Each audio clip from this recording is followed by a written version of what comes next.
8 millones de historias tiene la ciudad de Nueva York y el día de hoy vamos a hablar de una muy particular, la del señor Pedro Navaja, el mismo de diente de oro y sombrero de ala ancha. Bienvenidos.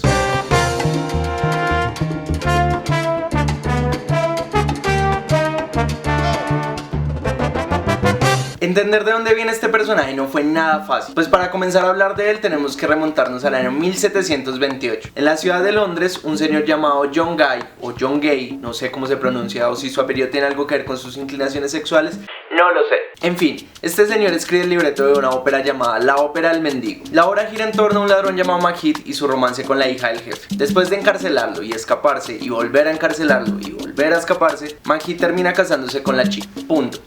200 años después, en Alemania, otro señor llamado Bertolt Brecht decide revivir aquel personaje y hacer una obra de teatro llamada La Ópera de los 3 centavos, que es básicamente lo mismo. Lo encierran, se escapa, lo encierran, se escapa, lo encierran y le dan condena a muerte. Y justo antes de ser colgado, llega un mensajero de la reina y no solo lo liberan, sino que también le dan el título de varón. Si hubiera sido en Colombia, como mínimo lo ponen de gobernador o presidente. En esta obra el tipo se llama Mackie Mason, o Mag el Navaja, o Mag el Cuchillo. Todo estaba listo para su estreno cuando sucedió lo inesperado. Und der Haifisch, der hat Zähne, und die trägt im Gesicht.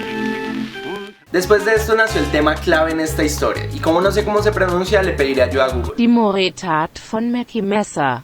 Ok, continuemos. Un par de años después, un compositor estadounidense llamado Mark Ditsey realiza su traducción al inglés bajo el nombre Mac the Knife. Un amigo suyo que era productor la escucha y dice, esto podría convertirse en un tema de jazz. Así que comienzan a ofrecerla, pero nadie quiere cantarla por lo violento de su letra. Al final termina grabándola el trompetista Louis Armstrong, luego la graba Bobby Darin y es allí cuando el tema se convierte en uno de los clásicos del jazz, grabado por innumerables figuras.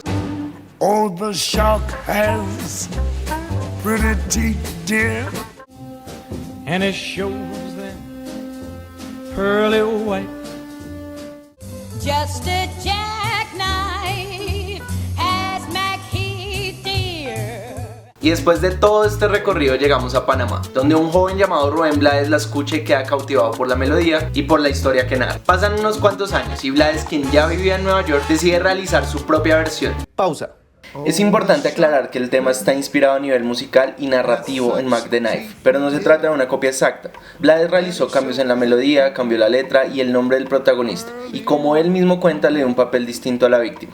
Y le hago cambios importantes. La desarrollo en la calle, le doy a la mujer un papel protagónico que no tenía de defensa, no de víctima, que no tuvo nunca en ninguna de las canciones anteriores.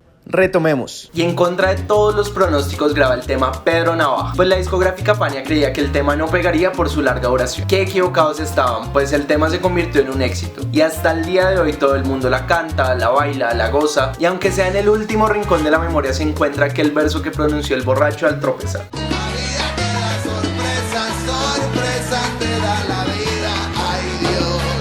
Gracias por tanta música, Rubén. Bueno, mi gente, espero que les haya gustado esta historia sobre uno de los personajes más recordados en la historia de la salsa, el señor Pedro Navajas, de Rubén Blades. No olviden darle like al video y suscribirse al canal. Que viva la música y que viva la música latina. Chao.